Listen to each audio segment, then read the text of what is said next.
Para compor a mesa de abertura do Fórum Regional de Água e Saneamento da UF de Volta Redonda, gostaria de chamar a professora doutora Ana Pou, representando o diretor do Instituto de Ciências Humanas e Sociais, a qual está vinculado o nosso curso de Direito, professor Dr. Marcelo Amaral. Infelizmente, tive a notícia de que a doutora não pôde comparecer. Fica aqui o nosso agradecimento a todo o apoio do Instituto.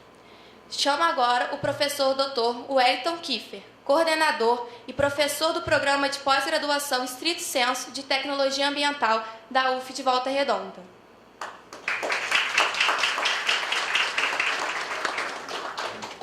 Convido agora a professora Vanessa Iacomini, coordenadora do curso de Direito da UF de Volta Redonda.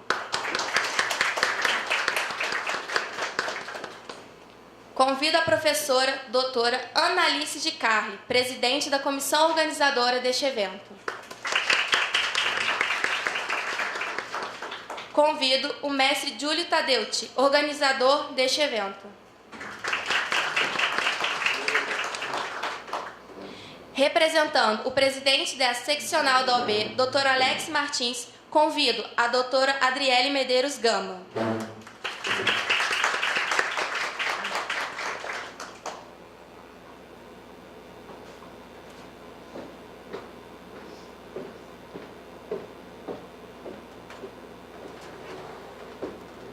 Passo a palavra à professora doutora Annalice de Carli. Bem, boa tarde a todos. Eu não vou me alongar muito, porque o importante é o que cada palestrante vai trazer aqui para a gente nessa tarde.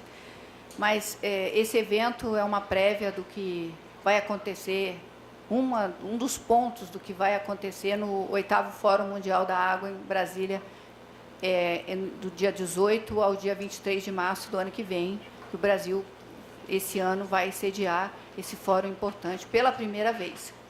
Então, como vocês quem se inscreveu já pôde ver, o painel é bastante diversificado em termos de áreas de saber, exatamente para que a gente possa analisar a questão da água e do saneamento sob várias perspectivas. Então, eu quero agradecer especialmente aqui, como a Thaís já mencionou, todos os nossos apoios. Essa mesa composta pelo coordenador do Programa de Pós-Graduação em Tecnologia Ambiental da UF, professor Wellington, ao qual eu estou vinculada como docente, um programa que tem feito muito aqui, não só na região sul-fluminense, mas especialmente na região sul-fluminense, em termos de pesquisa. Quero agradecer a sempre disposta a colaborar a minha coordenadora do curso de Direito, a professora Vanessa Iacomini. O Júlio foi meu aluno no mestrado, se destacou bastante como aluno. Participei da banca de mestrado dele, um trabalho excepcional. Como eu sei do comprometimento dele, eu não só no trabalho em geral, mas com as questões ambientais, eu o chamei para organizar comigo esse evento. E quero agradecer muito à OAB, aqui na pessoa da doutora Adriele, por ter nos recebido, aberto as portas, porque hoje o nosso auditório lá da UF, aqui do campus de Volta Redonda, está com outro evento, e eu já tinha essa data. O professor Carlos Peralta só podia vir nesta data de Costa Rica, então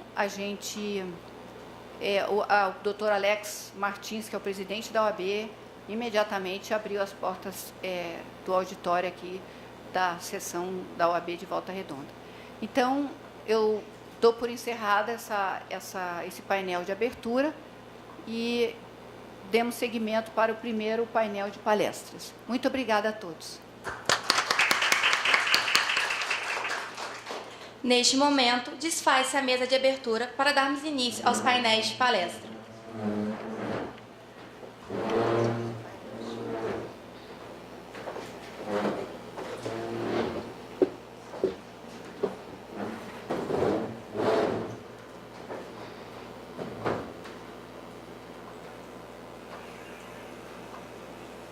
Neste primeiro painel, temos a honra de chamar o palestrante professor Dr. Carlos Peralta, docente da Universidade de Costa Rica, coordenador da Cátedra de Direito Ambiental. O professor terá 40 minutos de fala.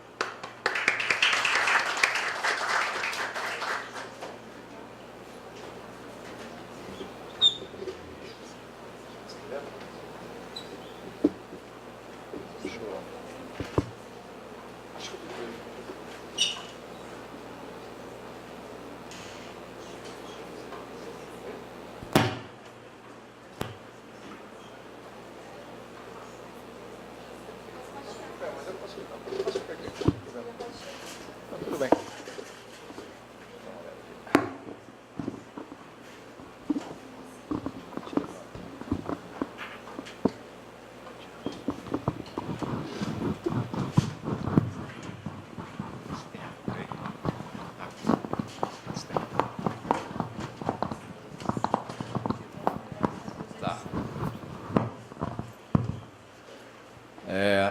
Bom, boa tarde a todos. Primeiro, agradecer pelo convite da UF, na pessoa da minha querida amiga e colega, a professora Annelice.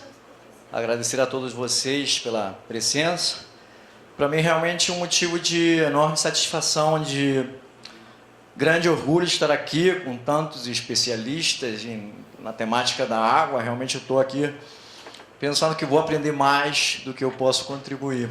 Mas eu vou tentar, de alguma maneira, contribuir com ideias sobre a água e a complexidade no antropoceno. E, a partir dessa ideia de antropoceno, falar um pouco da minha realidade lá na Costa Rica, da realidade do meu país, para tentar pensar nas perspectivas para um Estado ecológico de direito ambiental, não só na Costa Rica, como também um Estado ecológico de direito em outros países. Eu peço, se em algum momento meu portunhol atrapalhar um pouco a minha fala, vou tentar falar o mais devagar possível, mas eu voltei para a Costa Rica já faz 2 anos. Volta e meia vai sair uma palavra, talvez em espanhol. Se alguém não entender, por favor, fique à vontade para perguntar no final da apresentação. Eu queria primeiro fazer uma referência ao percurso que a gente vai ter ao longo dessa apresentação. Eu queria falar um pouquinho, para falar de Estado de Direito Ambiental, primeiro do grupo de pesquisa que eu formei lá na UCR, tá? Depois, falar um pouquinho das características daquilo que é o antropoceno, que inclusive foi tema central, tema principal dos congressos do Planeta Verde em junho. Em terceiro lugar, eu queria falar um pouco sobre a complexidade da água no antropoceno. Para num quarto momento, aí sim, acho que tem uma coisa. Será que dá para colocar na tela cheia? Porque senão acho que vai ficar dividida a apresentação. Isso, obrigado. Obrigado, Camila. Aí sim, um quarto momento, falar complexidade no antropoceno na Costa Rica, falando um pouquinho da pegada hídrica, mas também da pegada de carbono da Costa Rica, que vai ter uma consequência direta na gestão do recurso hídrico. E aí a gente talvez vai chegar a formular uma pergunta. Será que a Costa Rica, que normalmente é vista como um país verde, como um exemplo de sustentabilidade no mundo, será que realmente é tão sustentável assim? E, finalmente, eu talvez, se o tempo me permitir, gostaria de fazer algumas reflexões sobre o Estado de Direito Ecológico, particularmente a partir da perspectiva da declaração da UICN de 2016, tá? Que formulou uma série de princípios importantes para a gente pensar nesse novo modelo de Estado. Então, começo então nossa primeira fase falando que o trabalho que eu estou apresentando aqui, a minha palestra, ela parte de um projeto de pesquisa que está escrito lá no Instituto de Investigações Jurídicas da UCR, e ela é conformada pelo grupo de pesquisa GPDS que eu formei. Eu quis levar a ideia de pesquisa lá para Costa Rica, existe a palavra em espanhol, mas a gente não utiliza. Vocês veem que a brasilidade eu mantenho de alguma maneira, tem uma bandeira do Brasil, outra da Costa Rica no grupo. E ele, além do mais, o projeto tem a participação do GEMAD, que é um grupo sensacional, liderado pela professora Annelice e pelo Pedro.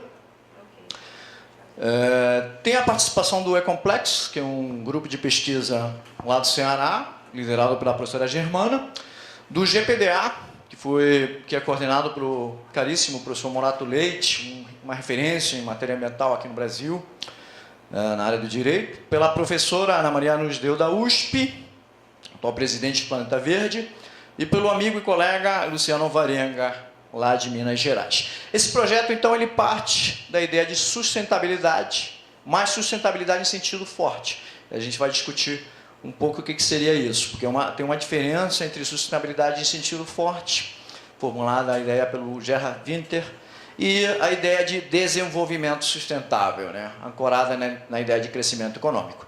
Logicamente que ele utiliza as bases do pensamento complexo, do Edgar Morin, por isso fico tão feliz de ter um painel com outros profissionais que vão permitir um diálogo interessante de saberes para a gente tentar entender a complexidade dos riscos da sociedade do antropoceno e, logicamente, tem um perfil claramente internacional para fomentar essa cooperação, essa latinidade que, infelizmente, a gente às vezes esquece.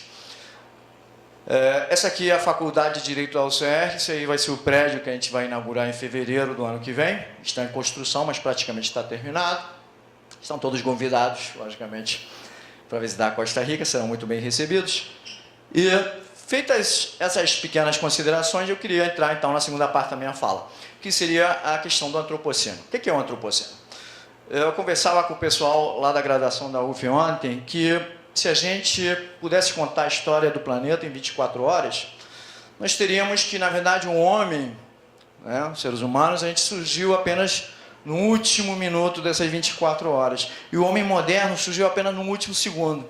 No entanto, apesar desse curto espaço de tempo da nossa existência no planeta, a gente terminou provocando mudanças químicas, biológicas, importantes no planeta ao ponto de diminuir a sua capacidade de resiliência, né?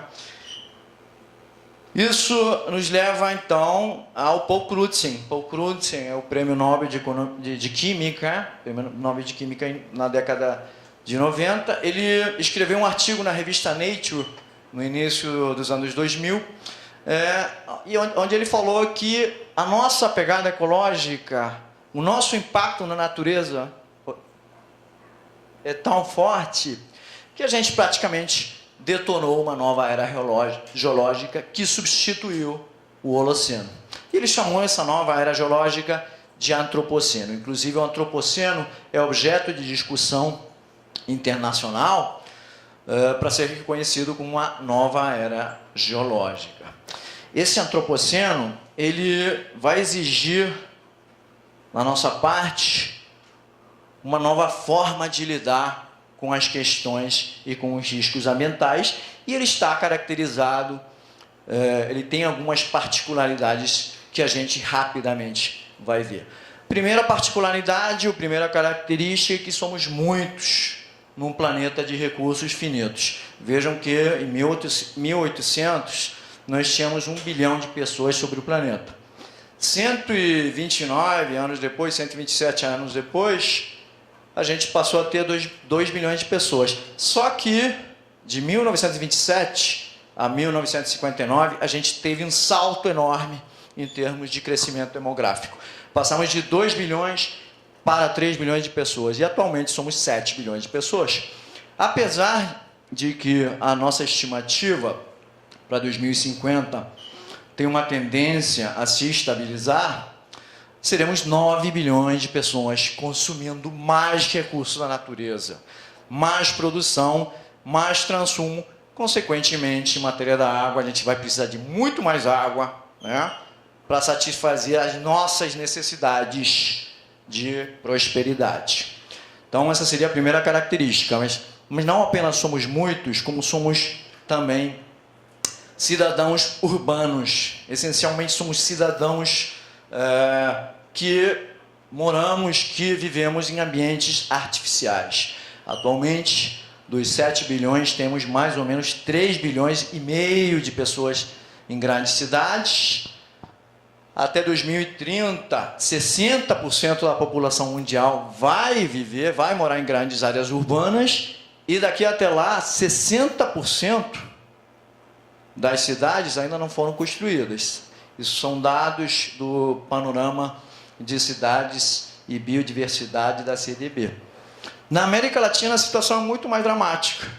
Já temos 80% de pessoas morando em grandes cidades e estima-se que para 2030 esse número passará para 90%. Então já temos duas características. Logicamente, esse ambiente urbano exige também uma pegada hídrica muito maior e problemas de saneamento básico muito maiores.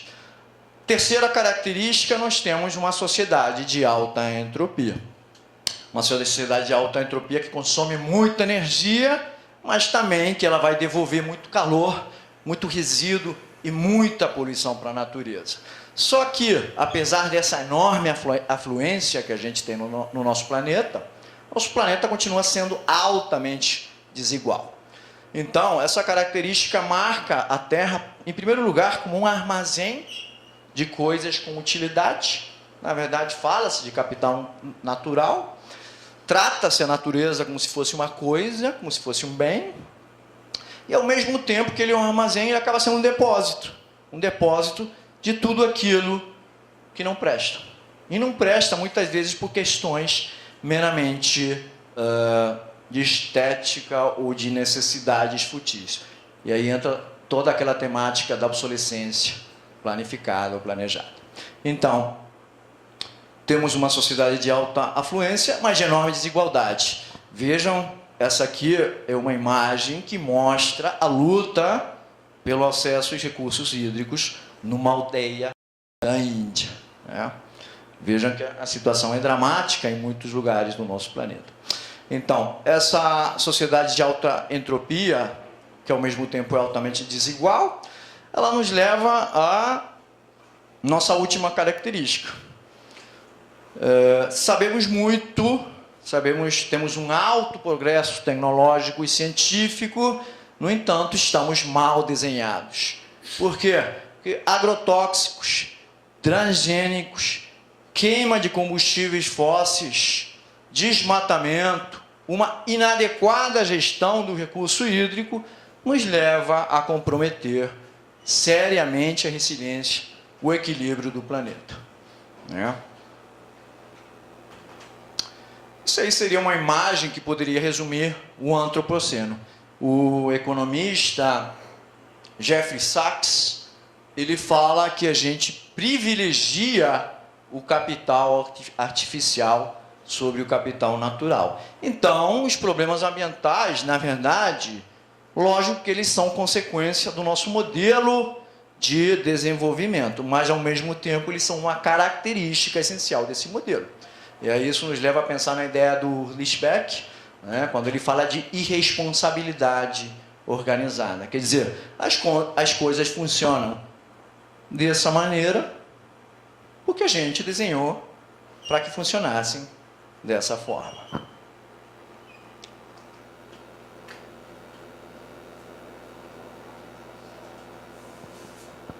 Então, esse antropoceno nos leva a uma situação dramática que a gente tem que considerar quando a gente fala de pegada hídrica ou pegada de carbono.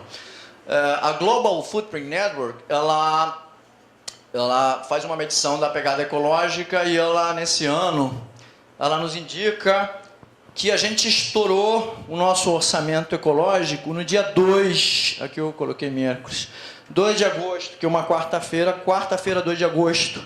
Vejam que em 2011 a gente tinha estourado esse orçamento dia 27 de setembro.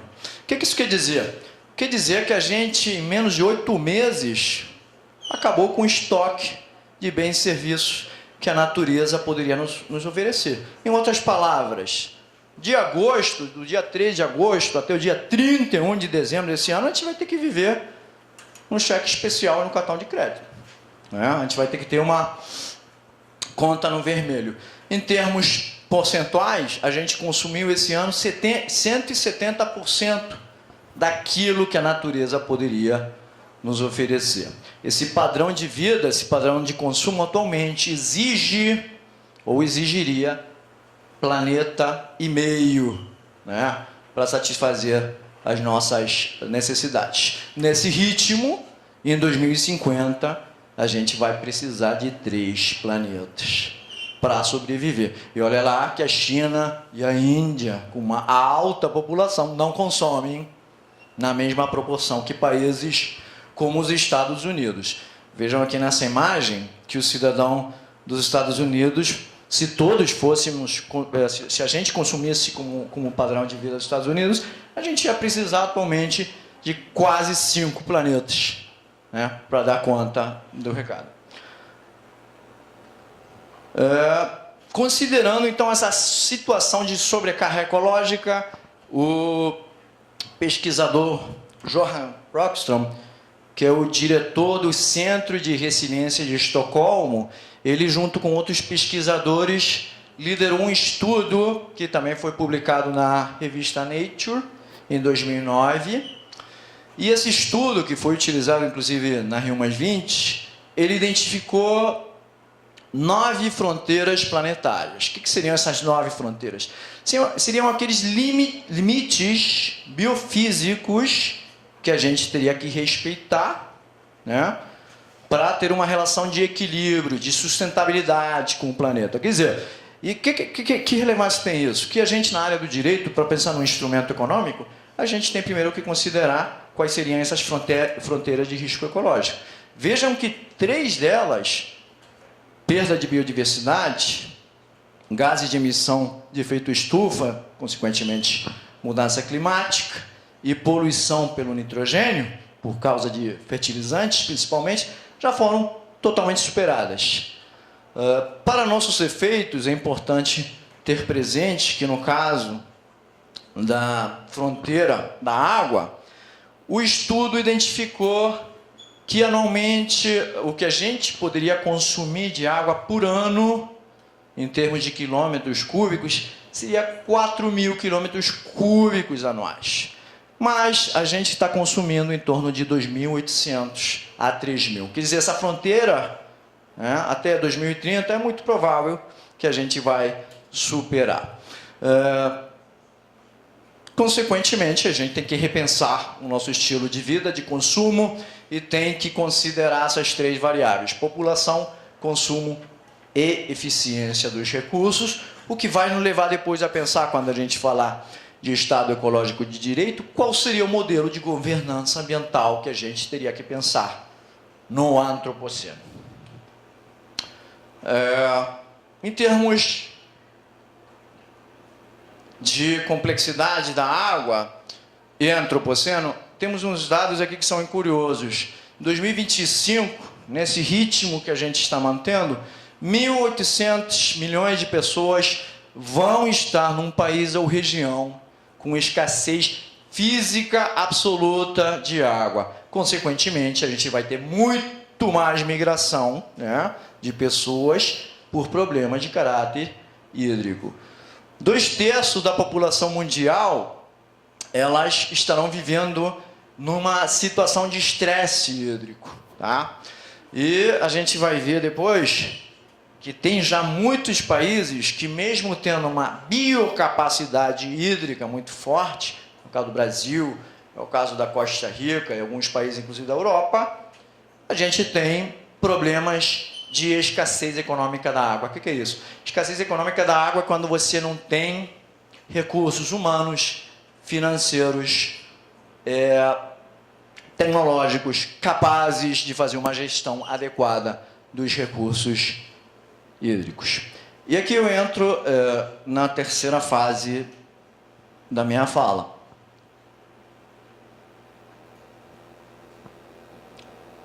Que ela vai se referir ao tema da água e da complexidade no antropoceno.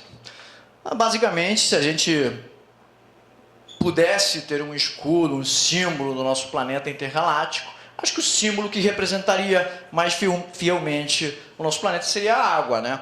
Nosso planeta é 70% água, né? Nós temos uma teia complexa de cursos d'água que ignoram as fronteiras geográficas, as fronteiras políticas, né? E que possibilitam a nossa vida e o nosso bem-estar. A gente não faz absolutamente nada sem água, desde que a gente acorda até o momento que a gente vai dormir, a roupa que a gente usa, os produtos que a gente consome, enfim, etc, etc, exigem uma pegada hídrica. A pegada hídrica, que como vocês sabem, ela está composta pela água azul, pela água verde e pela água cinza. E ela tem que considerar também o que a gente chama de água virtual. Mas, se essa água é tão importante para a gente, a grande pergunta é por que a gente tem uma relação de contradição tão forte com esse recurso vital para a vida no nosso planeta. E eu acho que talvez o exemplo mais triste da inadequada gestão da água que a gente possa encontrar, um dos mais tristes, é o que aconteceu no Mar do Aral, né? O Mar do Aral era uma área, é um lago de 66 mil quilômetros quadrados, né? Que, por causa do desvio das águas que alimentavam esse lago, ele é chamado de Mar de Aral, mas é um lago, o desvio dessas águas que alimentavam o Aral para a irrigação reduziu totalmente a sua afluência a zero. O que aconteceu? 60 mil pescadores que dependiam do Aral ficaram sem opções de emprego, com todas as consequências que isso traria para eles. 40 mil toneladas de peixe que eram extraídos desse Mar de Aral por ano, praticamente foram zeradas. Essa frase aqui de um poeta, jovem poeta do Uzbequistão, que ele disse assim: não dá para encher agora o Aral com lágrimas. Perdemos o Aral e agora temos que arcar com as consequências. Então, esse recurso valioso no nosso antropoceno, a gente não pode perder de vista que é um recurso finito, né? E que, além de ser um recurso finito, a sua qualidade está em xeque. Mais de 1/3 da população mundial atualmente não dispõe de água segura, suficiente, aceitável, né? E a situação ela está se agravando. 6 de cada 10 pessoas atualmente não têm saneamento básico adequado, de acordo com dados da OMS e da Unicef. Esse aqui é o mapa que ele, de alguma maneira, ele vai refletir os tipos de escassez que a gente tem no mundo relacionados com a água. Vejam que, por exemplo, no caso do meu país, da Costa Rica, a gente tem um claro exemplo de escassez econômica, apesar da enorme biocapacidade que temos no meu país. Tem países com uma escassez física alarmante, como seria o caso da Ásia Ocidental, alguns lugares da África e do Sudeste Asiático. E, apesar de que esses países em azul, eles ainda têm pouca ou nenhuma escassez, a gente tem problemas sérios que normalmente são provocados por secas. Vocês têm secas constantes, por exemplo, aqui na região Nordeste, que vão provocar uma série de consequências relevantes. Em termos de direitos fundamentais, água e saúde no antropoceno, a gente não tem que perder de vista que a escassez de recursos hídricos, a falta de saneamento, a poluição da água tem seríssimas consequências na nossa segurança alimentar e na educação das famílias mais pobres no mundo.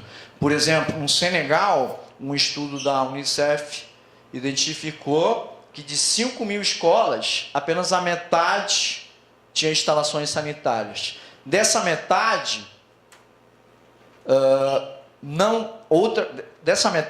a metade não tinha serviços sanitários para mulheres, para meninos e para meninas.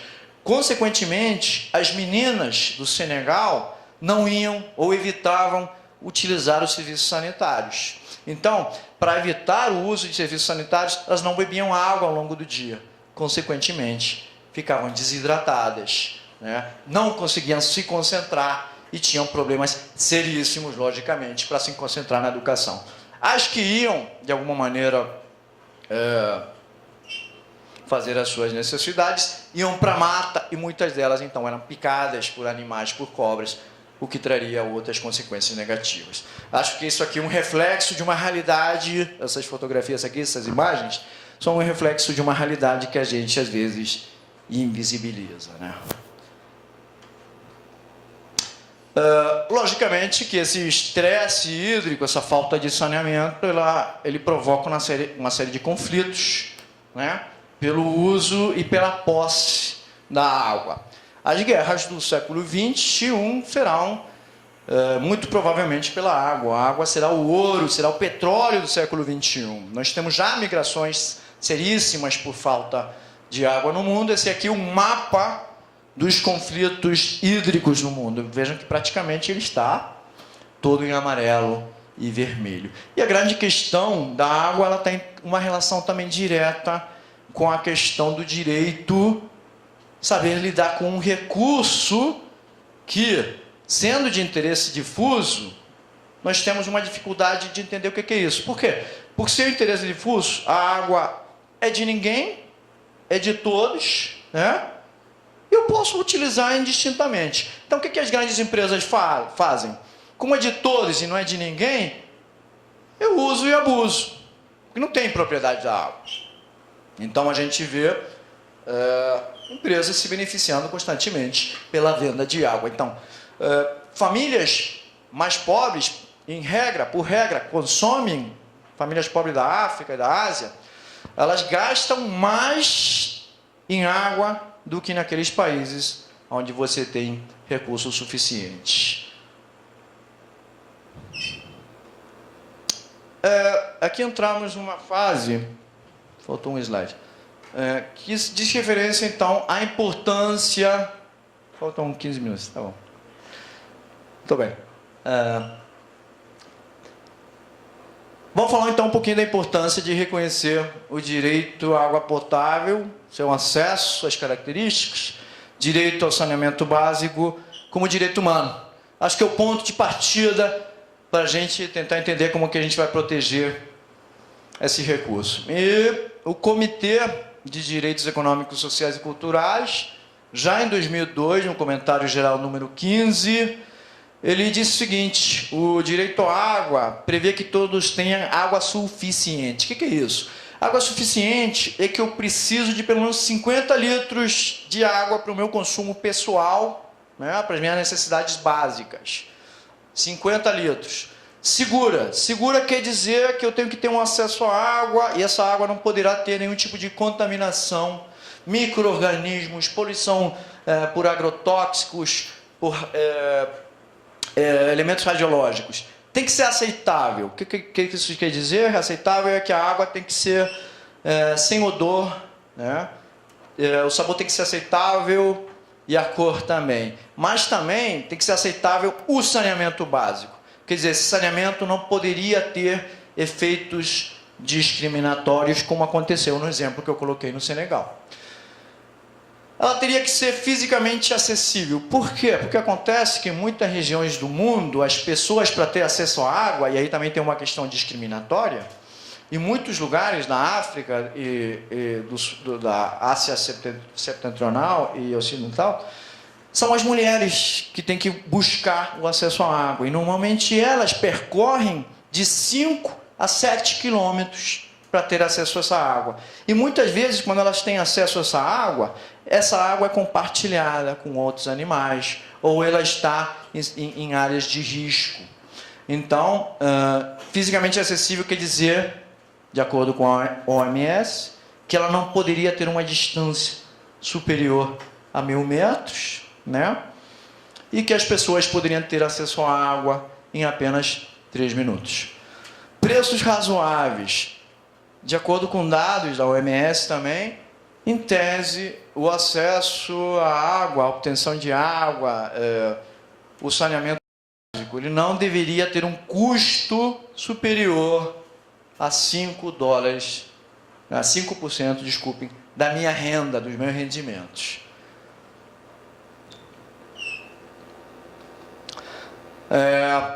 De acordo também com esse comentário, o acesso universal ao saneamento é fundamental para a dignidade humana e para a privacidade, mas é um requisito importantíssimo, né? É parte fundamental para a gente pensar numa proteção efetiva da qualidade dos recursos hídricos. Essa resolução aqui das Nações Unidas também é importante, porque ela reconheceu a água e o saneamento básico, então, como direitos humanos essenciais, né? E vai nos permitir, então, falar depois de um mínimo existencial ecológico. O que é o mínimo vital de água? Tem umas resoluções, principalmente do Tribunal Constitucional colombiano, que já fazem toda uma epistemologia, uma hermenêutica sobre essa temática, né? Aqui no Brasil, eu acho interessante o trabalho do Thiago Fentensaif, quando ele fala sobre direitos fundamentais ao meio ambiente, e ele explica que o conteúdo normativo do princípio da dignidade humana, ele tem uma relação direta com a qualidade do meio ambiente. O que isso quer dizer? Quer dizer que a nossa vida e a nossa saúde, elas só seriam possíveis num ambiente natural, com qualidade ambiental da água que se bebe, qualidade dos alimentos que a gente come, do solo que a gente planta, do ar que a gente respira, paisagem que a gente vê, patrimônio histórico e cultural, do som que se escuta, entre outras dimensões ambientais. O que isso quer dizer? Então, que esse mínimo existencial, que normalmente a gente no direito relacionava com a ideia de direitos sociais, ele tem um conteúdo ecológico. Por quê? Porque sem qualidade ambiental, todas as minhas outras possibilidades de liberdade, de desenvolvimento, vão ficar totalmente restritas. Então, a gente tem que partir dessa ideia de mínimo existencial ecológico para pensar numa gestão adequada do recurso hídrico, num adequado saneamento básico. Lógico, vocês sabem, então, nos objetivos do desenvolvimento sustentável, água e saneamento básico como direitos fundamentais, como direitos humanos, foram colocados como prioridade dentro do objetivo 6º. Por quê? Porque atualmente a gente tem 5 mil crianças que morrem diariamente por doenças evitáveis relacionadas com água. Isso representa que ao ano a gente tem, por água suja, água poluída, aproximadamente 2 milhões de pessoas morrendo. Isso representaria praticamente 7 aviões jumbo caindo por dia, né? Então a situação é dramática. 2,5 milhões de pessoas não têm acesso ao saneamento básico. De tal maneira que esse objetivo 6º é uma grande prioridade dentro do Estado ecológico de direito. E aí eu entro na quarta fase da minha fala, que seria a questão da complexidade ambiental no antropoceno, no caso específico do meu país, da Costa Rica.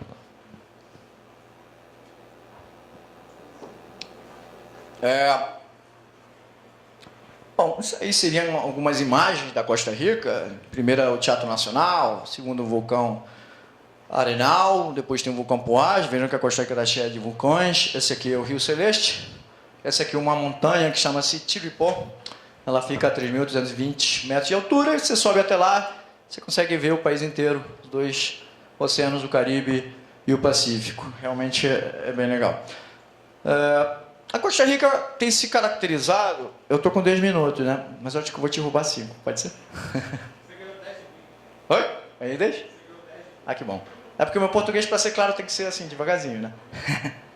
Tudo bem, obrigado. Então, a Costa Rica tradicionalmente foi conhecida como um exemplo de sustentabilidade. E não é mentira, só que as coisas mudaram um pouco.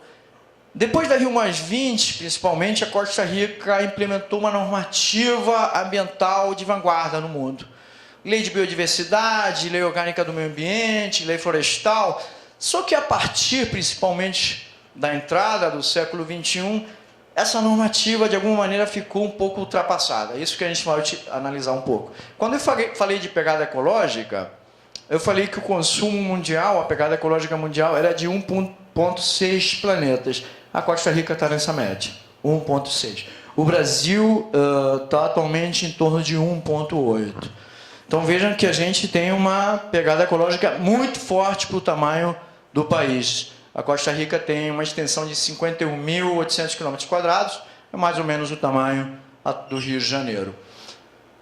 Esses dados da Global Footprint Network, eles mostram que Na década de 60, Costa Rica tinha uma biocapacidade de 6 hectares por pessoa, uma pegada ecológica inferior a 2 hectares por pessoa. Só que vejam que de 60 para cá, já em 2013, a nossa pegada ecológica, que era de menos de 2, está em 2,48, nossa biocapacidade, que era de 6, caiu dramaticamente para 1,53.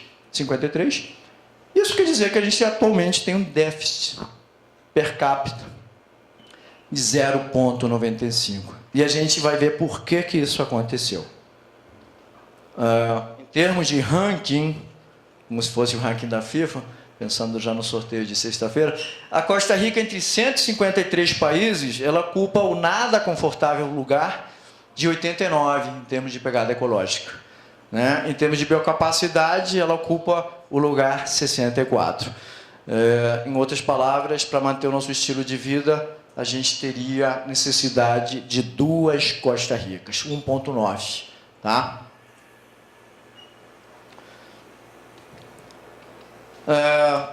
Como a gente lida, do ponto de vista jurídico, com isso? Anterior à emenda constitucional de 94, a gente não tinha reconhecido o direito fundamental ao meio ambiente. Então, o Tribunal Constitucional da Costa Rica, que foi criado em 89, que ele faz um controle concentrado de constitucionalidade, ele entendeu que do direito à vida, do direito à saúde e do direito às belezas naturais, a gente poderia entender que materialmente tínhamos um direito ambiental, materialmente falando.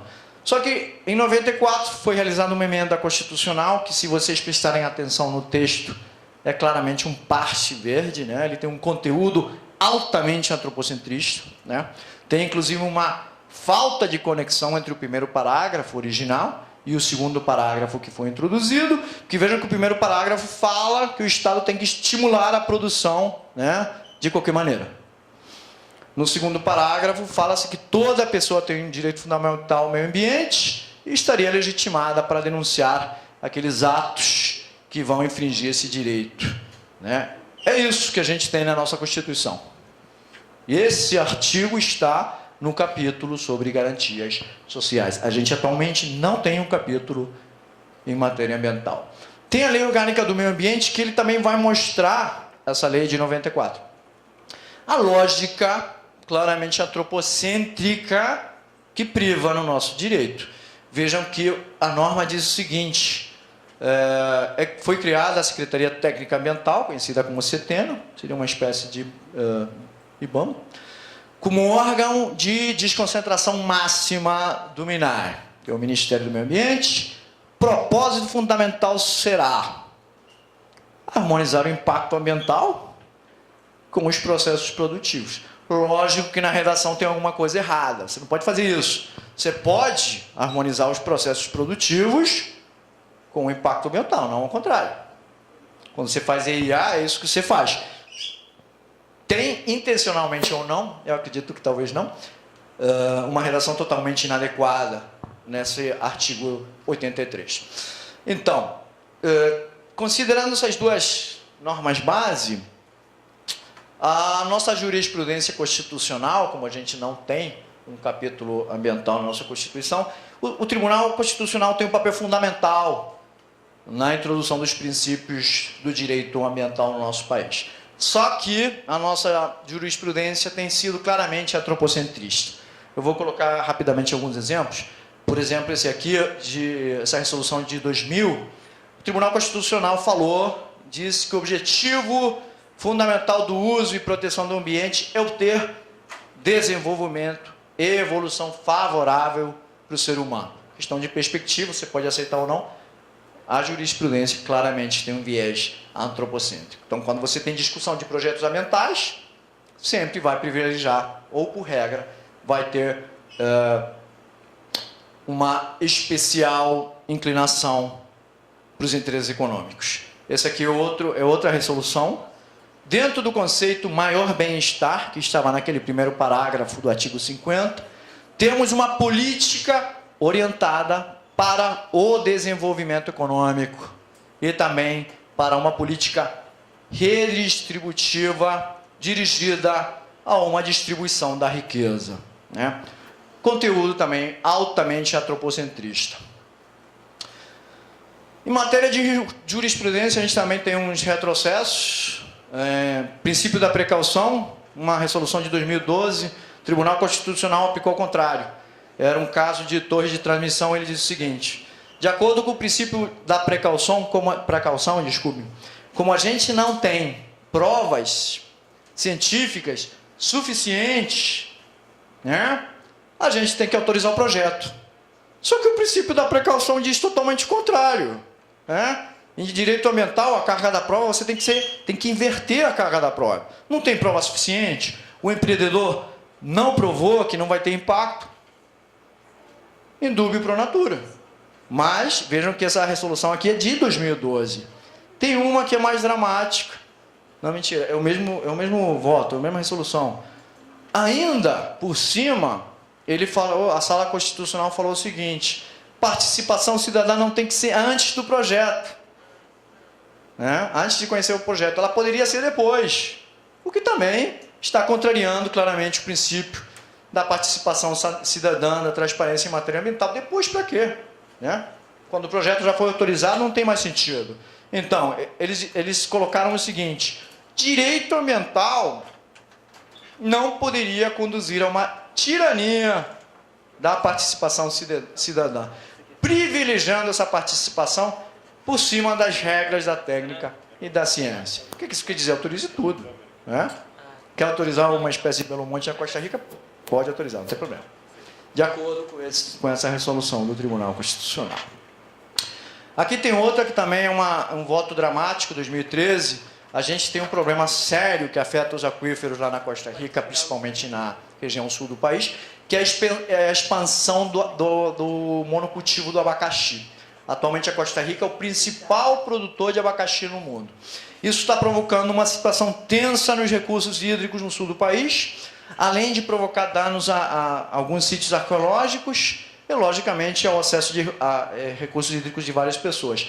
Mas o Tribunal Constitucional, que é conhecido como Sala Constitucional, ela falou o seguinte: o Conselho Municipal, no caso de Siquires, não pode paralisar a expansão do abacaxi, porque estaria violentando direitos fundamentais como a liberdade de empresa e comércio.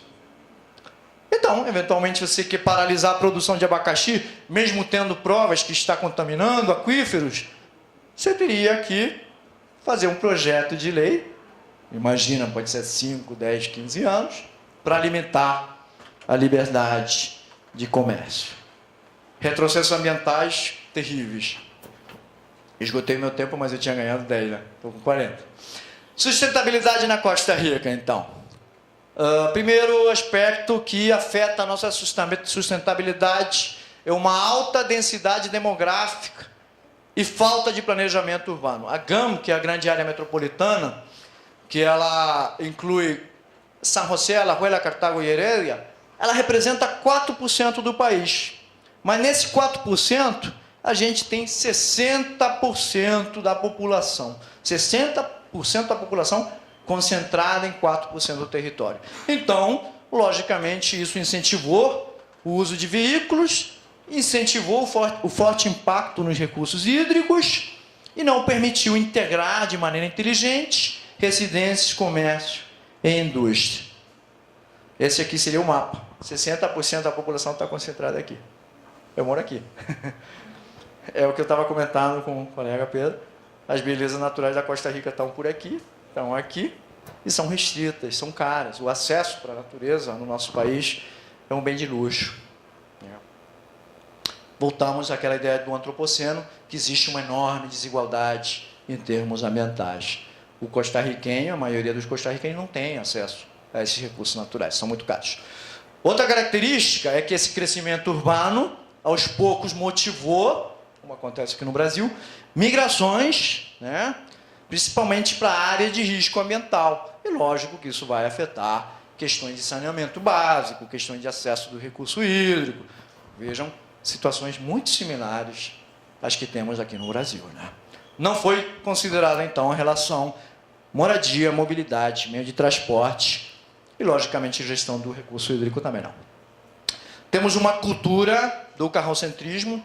Um dado curioso do Estado de la Nación é que em 2016 a gente teve mais inscrição de veículos do que nascimentos. 158 mil veículos contra 75 mil nascimentos.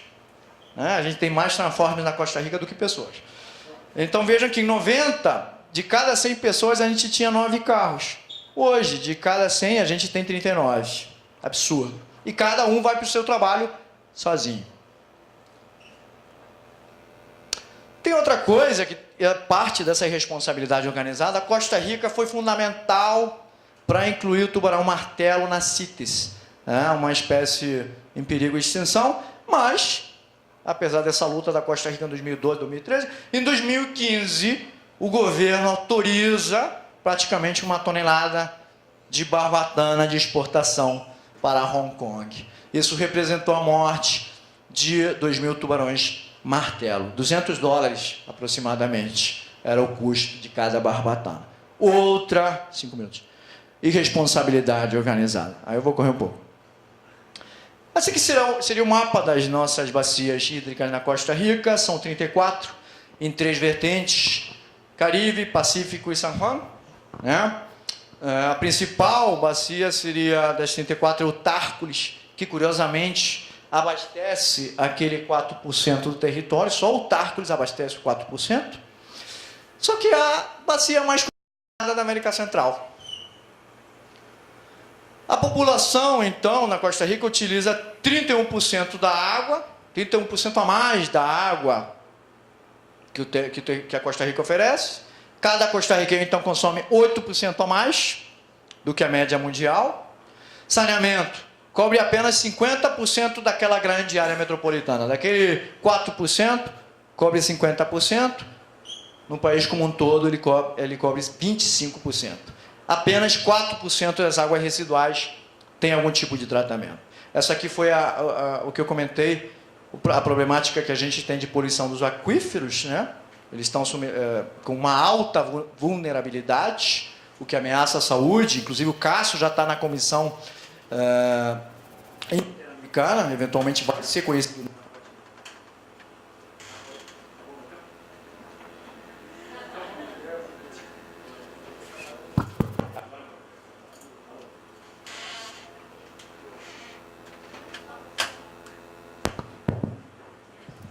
Esgotei o tempo. Então, é um caso que vai ser objeto de discussão na Costa Interamericana. Não existe nenhum estudo atualizado sobre balanço hídrico, consequentemente, a gente não consegue identificar claramente quais seriam as ações que a gente teria que tomar. O crescimento do turismo no Pacífico é de 10%, o que gera conflitos muito fortes entre grandes polos turísticos e as comunidades. Fraquíssima a proteção jurídica. A professora Anelícia, mais ou menos um mês, ela me pediu um pouco de legislação da Costa Rica sobre recursos hídricos, sobre saneamento. Ela é muito dispersa, são muitas leis, muitos regulamentos, mas a maioria são da década dos 40. Conflitos, então, de competências entre instituições do Estado, ausência de mecanismo de participação cidadã. Esse aqui seria uma conclusão sobre a ideia de sustentabilidade na Costa Rica a partir do Estado da Nação. O Estado falou assim: os padrões de consumo fizeram da Costa Rica um país insustentável. E aí, o que a gente vai fazer, então, para lidar com essa complexidade ambiental? Lógico que na Costa Rica a gente precisa entender problemas ambientais, sociais e econômicos sobre recursos hídricos não podem ser mais tratados de maneira separada. Há uma necessidade de coordenação desses recursos hídricos disponíveis. Temos que reconhecer que saúde humana e qualidade são interativos, e isso tem que nos permitir um novo modelo de governança. Pelo menos, aqui uma resolução importante, a sala identificou o direito à água potável como um direito fundamental nesse voto. Foi apresentado esse expediente 18.468 para introduzir o direito fundamental à água e saneamento na Constituição. Foi arquivado, infelizmente. Temos atualmente esse projeto de lei, o 17.742, que é um projeto que atualmente foi aprovado em primeiro debate. Seria importante para uma coordenação adequada entre instituições, mas tem ainda o debate sobre a possibilidade desse projeto privatizar a água. O PCA é um instrumento importante, eu até estava comentando no início com o professor, mas que infelizmente ele está focado atualmente na mitigação das emissões de gases de efeito estufa. Mas teria um potencial importante para a gente utilizar o PCA como instrumento para a proteção do recurso hídrico. Quer dizer, logicamente que indiretamente com reflorestamento, com conservação, você tem uma proteção do recurso hídrico, mas o foco atual dele não é exclusivamente esse. Essa aqui é uma questão, depois eu deixo os slides com vocês, sobre como funciona o PCA lá na Costa Rica, como é que é a gestão. Tem um órgão desconcentrado, que forma parte do Ministério do Ambiente, que administra o PCA, recebe recursos dos impostos, dos cânones e de fundos internacionais. Esse PCA permitiu, de 81, 83, recuperar a cobertura florestal, que estava em 21%, permitiu recuperar para 51%, que é uma coisa positiva. Temos dois instrumentos econômicos, o cânon por aproveitamento de águas e o cânon ambiental por vertidos, que são preços públicos. Importante seria que eles fossem tributos, porque atualmente eles foram criados por regulamento. Em qualquer momento eles podem sair de cena. E, aí sim, finalizando, perspectivas desse estado ecológico. Esse livro foi muito interessante, foi lançado pelo Planeta Verde, ele está disponível online, e ele fala um pouco sobre quais seriam essas perspectivas para a gente construir esse estado ecológico de direito, né? Eu acho que esse estado deveria estar fundamentado numa nova lógica de sustentabilidade. A nossa atual lógica ela tem aqueles três pilares, né? Econômico, social e ambiental, mas logicamente que esses três pilares, estando no mesmo patamar, na hora de você resolver juridicamente, seja na jurisprudência, seja nas questões políticas, vai privar o econômico. Acho que a base teria que ser o princípio ecológico, o equilíbrio ecológico, precaução, progressividade, proibição de retrocesso. Transversalmente, essa ideia de sustentabilidade vai ter que promover cultura, educação, saber científico e, lógico, considerar as inovações tecnológicas. Porque aquilo que é retrocesso hoje, não era retrocesso nos anos 80, por causa da tecnologia. Esse aqui seriam os princípios essenciais indicados pela UICN para formar esse estado ecológico de direito, né? Vejam que no topo estaria a progressividade, tem sustentabilidade, tem direito A e D, lá, natureza, né? Função ecológica, não regressão, etc. Esse aqui seria a nossa teia de aranha para construir um estado ecológico de direito. Ele teria que partir de uma governança equitativa dos recursos, integridade ecossistêmica, a questão da equidade social, redução da pobreza, que ela passa pela ideia de mínimo existencial ecológico, e uma pegada ecológica baixa. 4 pontos importantes que a gente teria que considerar. Eu acho que o mais importante seria a construção de uma cidadania ecológica, né? Para que no futuro, eu tenho um filho de 3 anos, o ideal seria que quando ele crescer, ele não preserve, não conserve o meio ambiente por causa de comando e controle ou instrumentos econômicos, mas sim por uma ideia de respeito pela natureza, de gosto pela natureza, para que ele entenda, então, que a nossa autonomia é um reflexo da dependência que a gente tem do meio ambiente. É mais ou menos trazer um pouquinho das comunidades tradicionais para o nosso dia a dia, né? Lógico que, enquanto a gente não conseguir isso, a gente vai ter que pensar em esverdear a economia. A minha tese de doutorado foi sobre tributação ambiental, aqui na UERJ, e o Herman Daly, que é um dos grandes autores da economia ecológica, ele diz que um governo verdadeiramente preocupado com o meio ambiente, ele teria que pensar mais num sistema tributário mais verde. Quer dizer, você não teria que tributar renda, não teria que tributar capital em excesso, e sim aquele valor que é extraído da natureza. Esse aqui é um livro que eu organizei junto com o colega Luciano, que é parte do nosso projeto, sobre direito e justiça ambiental, está online também. Esse aqui foi um que eu organizei com o professor Morato, sobre a Rio Mais 20, também está online, a gente participou na Rio Mais 20, na Cúpula dos Povos. E eu deixo só essa pergunta, se vocês realmente acham ainda que a Costa Rica é verde, né? E quais seriam as ações que a gente deveria tomar para um Estado ecológico de direito. Termino com essa frase, com esse texto do Galeano, que eu acho que ele resume muito bem o que é antropoceno, né? É tão triste chegar a pensar que a gente, para elogiar uma flor, a gente fala, nossa, é tão linda que parece de plástico, né? E seria isso. Eu termino aí com o grande mestre Edgar Morin. Agradeço a todos. Muitas graças. Fica meu contato.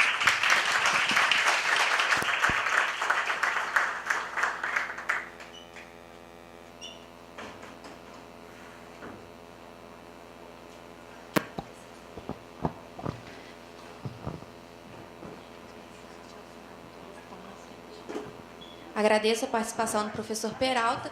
Antes de abrir para as perguntas, eu gostaria só de dar um aviso que ao final do evento nós estaremos sorteando os livros do professor Peralta e da professora doutora Analice de Carmo. Agora nós vamos abrir para perguntas e após o professor Peralta vai se retirar para poder conceder uma entrevista à TVR. Se alguém tiver alguma pergunta a fazer, podem levantar a mão que eu levo o microfone até vocês. Podem perguntar, gente, a gente não cobra.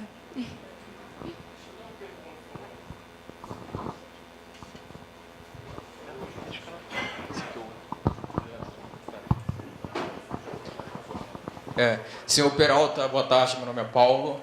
Então, eu sou engenheiro civil e tenho formação técnica na área de meio ambiente e edificações.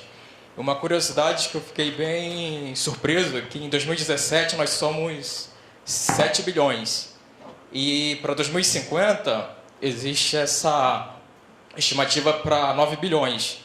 Ou seja, tem um intervalo de tempo aí de 33 anos. Então, entre nações assim, tipo Costa Rica, Brasil e os demais países, existe essa preocupação real no uso da água e saneamento? Tipo, uma observação prática, tipo, legislação tem, mas e o papel prático mesmo de todas essas nações? Essa preocupação. Valeu, obrigado. Paulo, né? Isso. Então,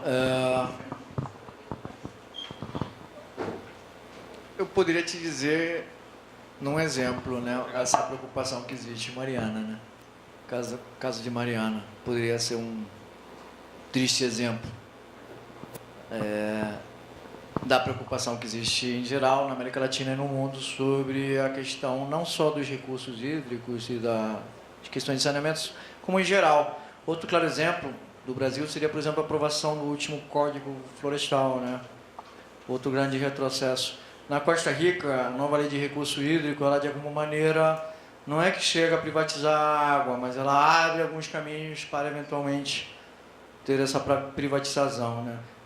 Partindo da discussão de que a água tem que ter um valor econômico, o que seria importante sempre quando esse valor econômico fosse, por exemplo, para empresas que utilizam esse recurso para ter lucro, né? Para produzir bens. Eu acho também que uma parte que é fundamental é a questão da governança, que eu não toquei aqui. A gente tem um problema no direito ambiental, as consequências ambientais são sinergéticas. Então, imagine que o Brasil e a Costa Rica têm uma legislação de avançada, estão preocupados com a questão da gestão dos recursos hídricos, etc., etc., mas o resto dos países não, por exemplo.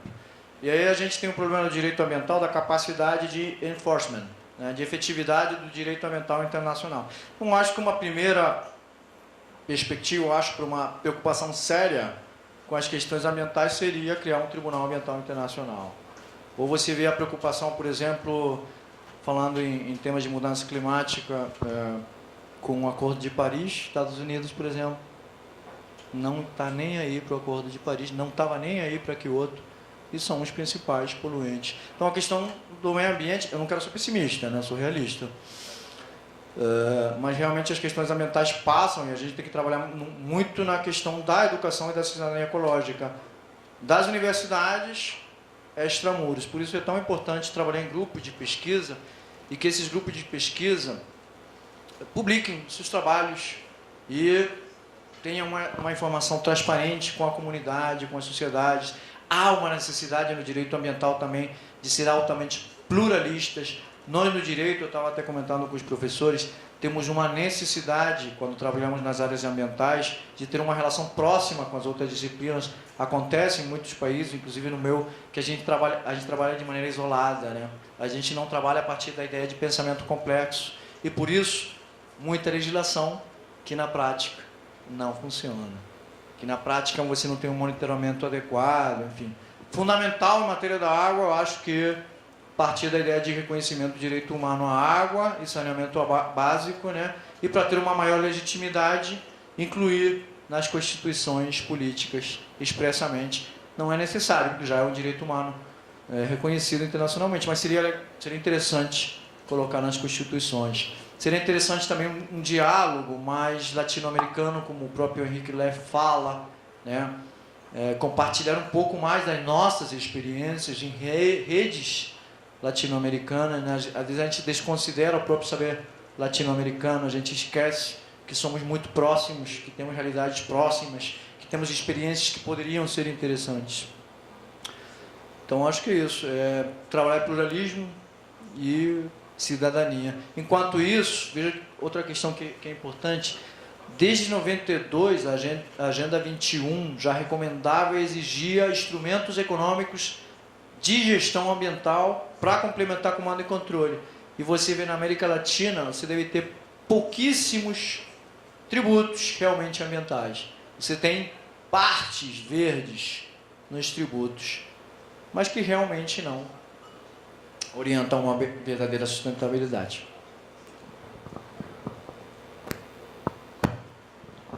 Alguém mais deseja fazer alguma pergunta?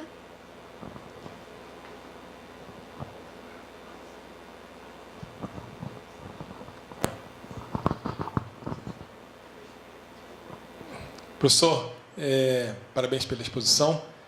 Sei que não era muito o foco da exposição, mas fica a nossa curiosidade sobre o sistema de gestão das águas na Costa Rica.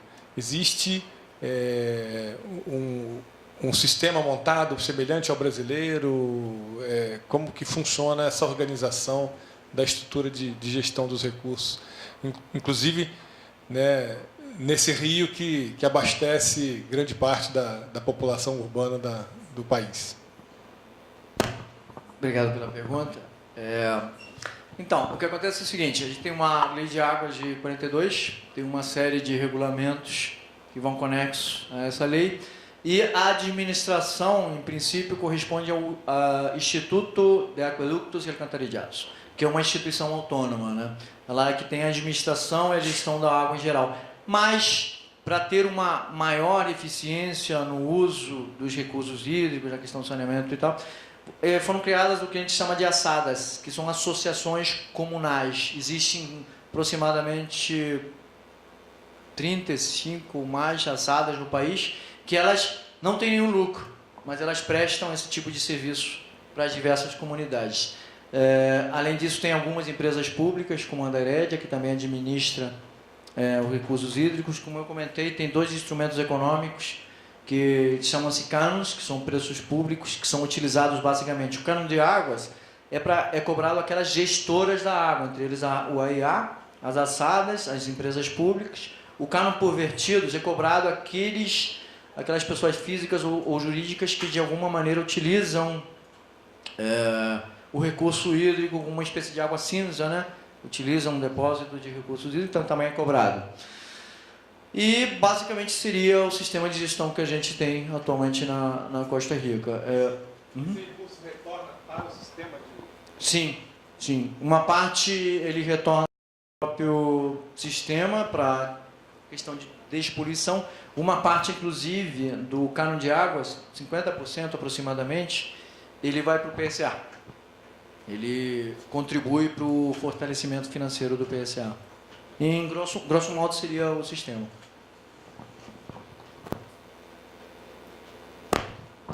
Alguém mais deseja fazer alguma pergunta? Sendo assim, eu dou encerrado o primeiro painel.